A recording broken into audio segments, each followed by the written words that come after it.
someone with a beautiful onboarding process, and it was like, here, you're going to meet with so-and-so and so-and-so. But the meetings weren't set up. So till the new hire got to that point, that person's calendar was full.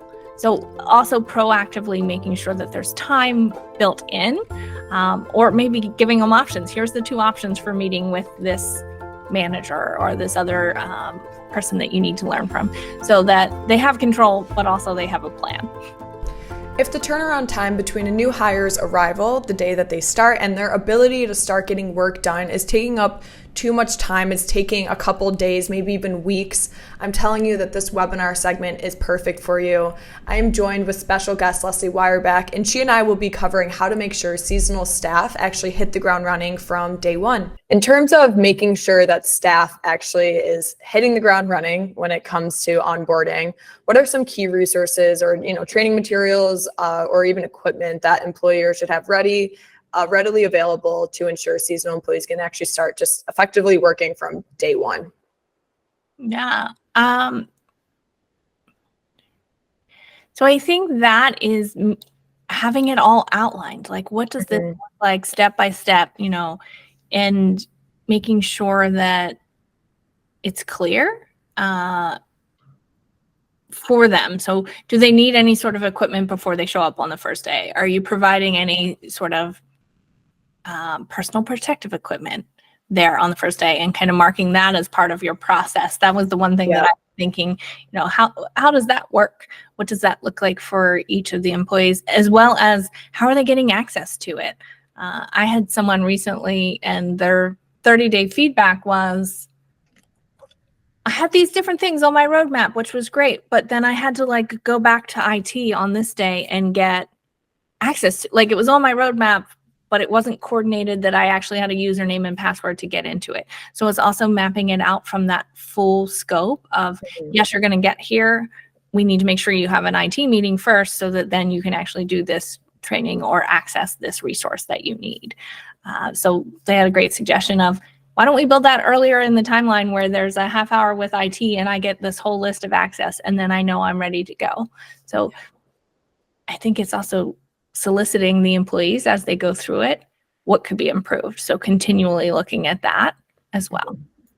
I love that. Constant improvement. We've talked about that. We actually had a webinar a couple weeks ago on designing a retention strategy, and we had on a guest, Margaret Jackson. She was amazing. 10 out of 10, recommend checking out that webinar. But she always talks about, I constantly am reviewing our retention program. Once we're comfortable with it, I'm going back and saying, what can we do? She's like, almost month to month, I'm reviewing these programs. And again, I think that's such a good point, reviewing what that onboarding program looks like in this case, what those materials look like, how can you improve on those? I actually want to share this next slide that we've got on, let's see if it pulls up, on what training materials to actually take into consideration. We talked a little bit about, mentors, peer buddies, whatever it is, FAQs, right? And that's what we're seeing on the right side here. But first and foremost, looking at the standardized training materials, PPEs, anything like that. Then we're looking at visual aids and interactive content. I think that's kind of taking it a step further, maybe working on, again, these infographics, maybe even e-learning modules, anything like that, I think is super awesome if a company has access to those types of materials. And again, worst comes to worst, you put together your own little FAQ, you put together your own little PDF or infographic. Leslie, I'm curious what your thoughts are on this slide. Does this kind of cover the gamut, so to speak? It does. I think this is a great one. And I'll go back to the original of starting where you are. And if you're like, well, I don't have the technology to do this, we all have cell phones. You can record a short little video of how to do something within there to break up the reading. I had that with a client just yesterday. We were talking about it. We're like, oh my gosh, this is going to be boring. And I was like, how about here, one of us talk through it instead of having them read this, so that they could watch it on the video. Then it's also documented for future and can be reused. So use what you have. And to your point of the other guest, and don't be afraid to update it. You can start with that video, and then later you're able to update it once you have different technology or additional resources. Plus, you get the opportunity to test and know if it's an effective way of having them learn this, because you know, want to spend thousands on video and all of that, and it doesn't actually Right. help them learn. So I think that is a piece. But from an HR standpoint, I think the standardization is critical to ensure that everything is covered. And then, you know, you don't want someone getting hurt because it wasn't covered. You don't want someone ending up not performing because they weren't shown how to do something properly either. Mhm. Absolutely. And again, that baseline, those comprehensive training manuals, as that first box on the left says, or handbooks, whatever it is, making sure that that's really easy to access, making sure it's digitized. We actually just released just a really cool small feature in terms of an mobile employee handbook. So it's really easy that an employee can access that super quickly. It's not some, you know, dusty printed out PDF sitting in a desk somewhere in the back of a closet somewhere in the office. It's right there in their palm. It's easy to access, and it's something that they're pretty much able to reference if they ever have any questions. You can put in those FAQs in there, whatever it is. So yeah, and again, just making sure you got the bases covered, right? You're talking to your frontline staff. You're maybe talking to those peer mentors, those buddies, those aides who are able to say, hey, this is something that a lot of people are really confused about, and here's what we need to flesh out a little bit more in our FAQs or even in our training manuals. So yeah, whatever that looks like to you guys, obviously cater it to that. Well, and I had another thought as you were talking about this, Meredith, is Yeah. when you're doing all these training materials, you talked about like the handbook so they can review it. I mean, that's the most, I'm going to say it, most boring thing for someone to sure. have to do on their first day. So even without technology, I've always utilized the method of telling stories. You know, when you're talking about a policy that they need to know, talk about a story about how this can come into play. Give examples of what it looks like so that then they remember it, or at least remember like, oh, I remember on my first day, HR told me about that. I know that's in the handbook because they shared this story about so-and-so or whatever. I think that makes it a lot more helpful in the learning process, because otherwise it can be a lot of information overload when you're starting a new job.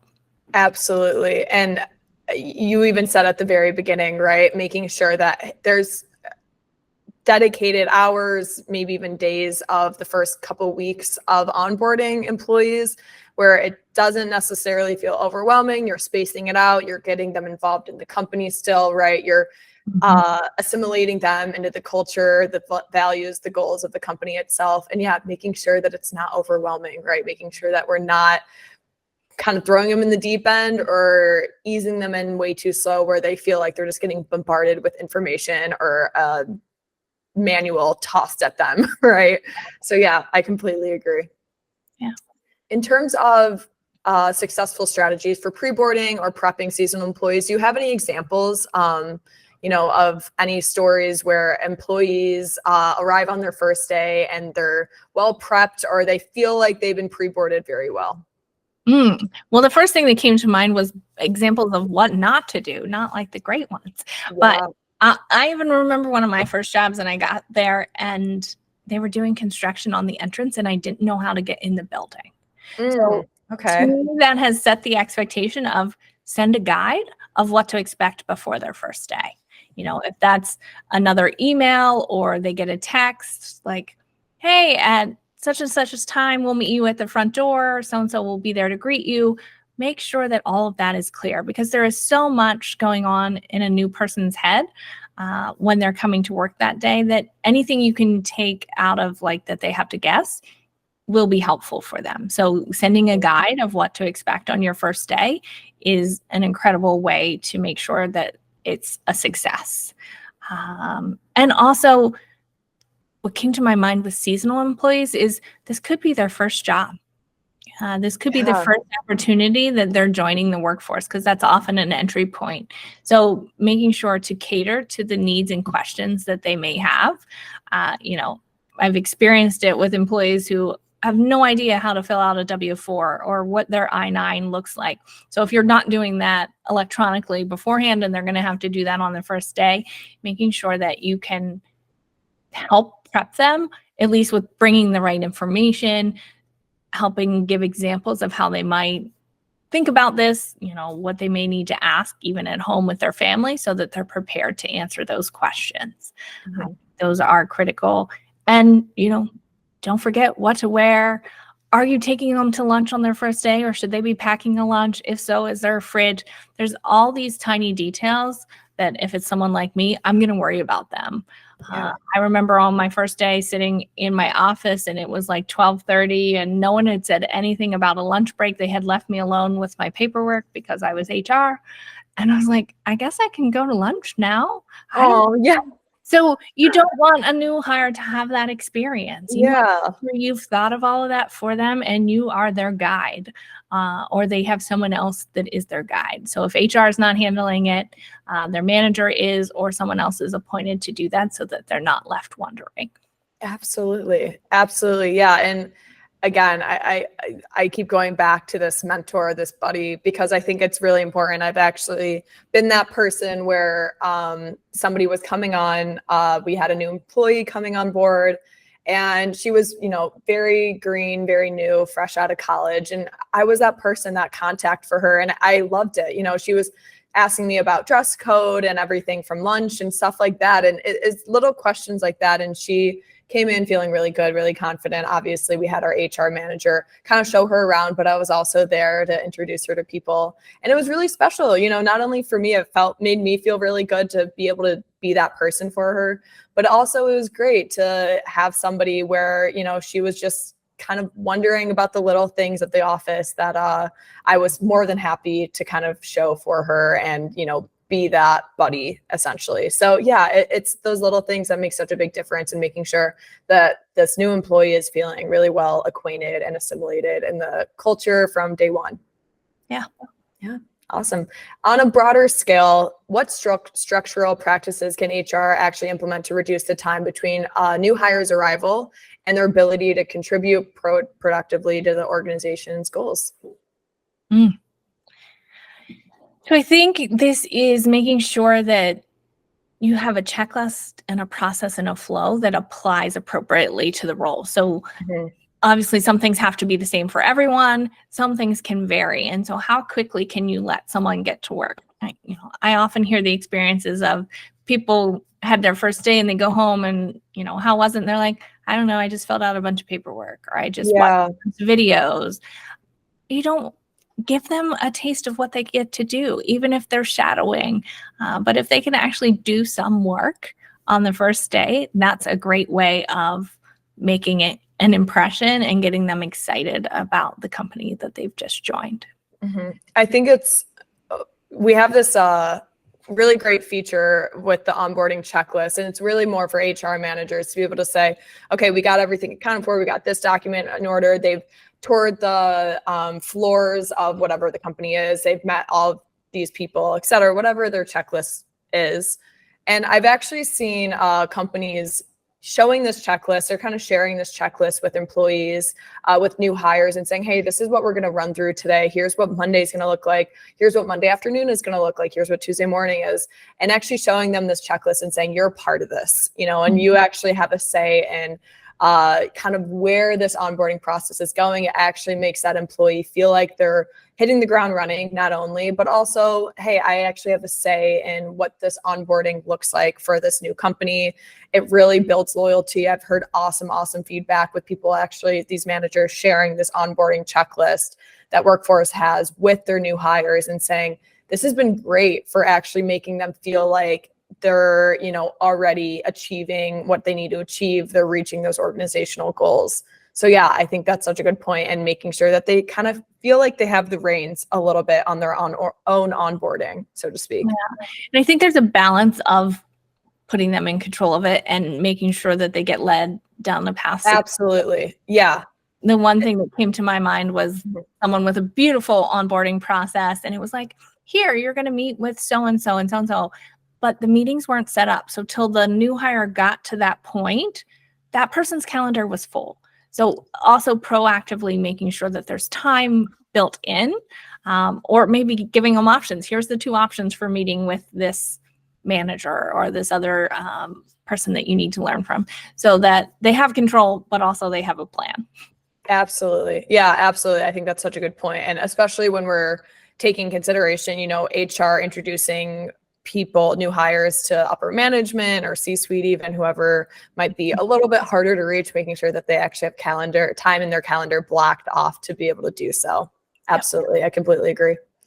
When it comes to quickly integrating seasonal employees into the existing workforce, into the staff that's actually already been there, what cultural practices or even team building activities have proven to be effective in creating that sense of belonging and collaboration amongst all team members? Yeah. So I think culturally, you just said about meeting like the executives as well. So making sure the introductions are there all throughout the organization. So that's part of it. I think tours, you talked about like walking plant floors, anything like that. Tours, even within office buildings, so people know where to find different things. Always a fan of lunch, either with the team or the manager or both, however that may look. And formalizing the check-ins throughout the process. So where are the different checkpoints that we're going to have with you, and what kind of things are we going to be asking for feedback on? So then having specific times to seek feedback from the manager, from human resources, so that the new hires have that opportunity and are able to help improve the process for others.